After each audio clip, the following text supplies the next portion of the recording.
First up, we've got Amanda Nicholson with her piece, Seagulls of the Gym. She says she was inspired to write it after overhearing two women fat-shaming someone while they were working out.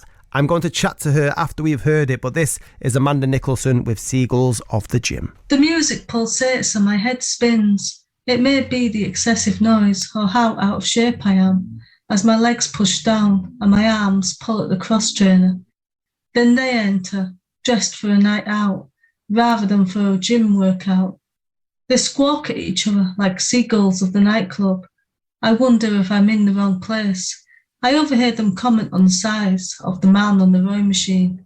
He clearly thought this was a gym too. So if I'm mistaken, so is he. The seagulls prance along the floor. Instead of searching for chips, they visually assess the people, searching for flaws to maximise their own perfections, missing the whole point of a gym, and why anyone who doesn't fit their standards might have chosen to disgrace their eyeline.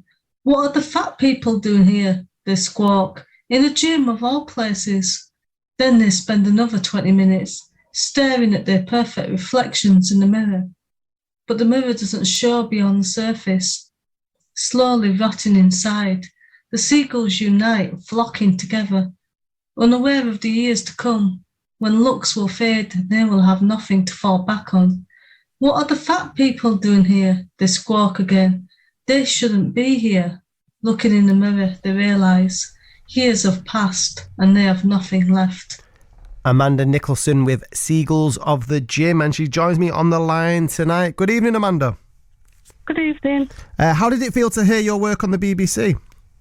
Oh, I always hear my voice. I'm a podcaster as well as a writer, but I still can't stand listening to it.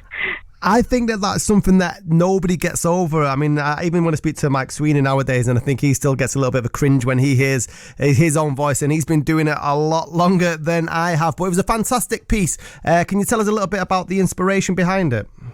Yeah, I've just joined the gym in January, and I overheard the conversation, and I just felt really uncomfortable with it, and I spent about a week just thinking about it and coming up with lines in my head. And then I think when I sat down to write it, it only took me about 10 or 15 minutes, but I'd been thinking about it for the whole week and mulling it over in my head and thinking about how unfair it was, and you can't possibly know what someone's been through, so you shouldn't really judge them. No, I completely agree with you, and it was a really strong and powerful piece, and I love the title of it and the imagery you use with seagulls squawking in a gym, because it does feel a little bit like that when people are flocking round you. Have you had any of your friends or anyone else been able to relate to the poem? I've read it out about 3 different places, and I've always had a positive response, so that's why I thought, I'm going to send it to Upload and see if they want to play it. And that we did. I'm sure a lot of people will be able to relate to the issue that you discuss in Seagulls of the Gym. You say that you've been performing live as well. Whereabouts have you been performing at, Amanda? Well, I help out at a night called Speakeasy. Mainly I just take photographs there, but I perform there as well. And I go to the Word Central at the library sometimes. And also go to Stockport Write Out Loud.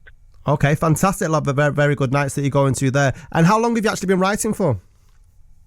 For as long as I can remember, but probably I've improved in the last few years. When I was a child, I was writing, but I'm just glad I don't have the stuff anymore because I'd be really embarrassed by it. Yeah, I think we've all got sort of works from our past that we'd never like to see the light of day. But you say you've got more confidence over the last couple of years. Is there anything in particular that's allowed you to gain confidence? I think it was just sharing my work and standing on stage and performing it, because when the first time I did it, I didn't think I was actually going to go ahead and do it. And my arms were shaking, and I was holding the piece of paper, and I was trying to see the words, and they kept moving, and then I realised that's because my hand was shaking. And after you'd done it, how did you feel after you'd performed for the first time? I just felt really proud of myself, and I was going around telling people, and there weren't always people that were like into writing, so I was getting lots of funny looks. Did you surprise yourself, do you think? I think so, yeah. And a couple of months after, I went back, and I think it just sort of started from there, and I just started performing more and more at different places.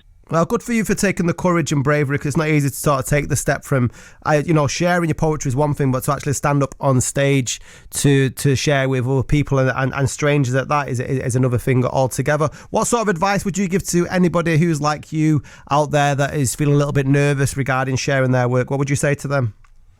I'll just say go for it, because there's a lot of nights that are really supportive and no one's going to judge you. No, they're not. And what are you up to next, Amanda? You said you do podcasting as well? Yeah, I do a podcast called Reading in Bed where we review books. And where can we find that on the usual streaming services? Yeah, that's on Apple and Google and Amazon and all those places. And Amanda, if I want to check out more of your poetry or more of your work, are you on the socials? Yeah, I'm on Twitter as Amanda S. Writer with an underscore between the Amanda, the S and the Writer. Okay, well, I will make sure to check that out. Amanda, thank you so much for joining me tonight. Have you got anything else planned for the weekend? No, I'm just going to relax. You do that Sunday tomorrow, the day of rest. That's Amanda Nicholson there with her piece, Seagulls of the Gym.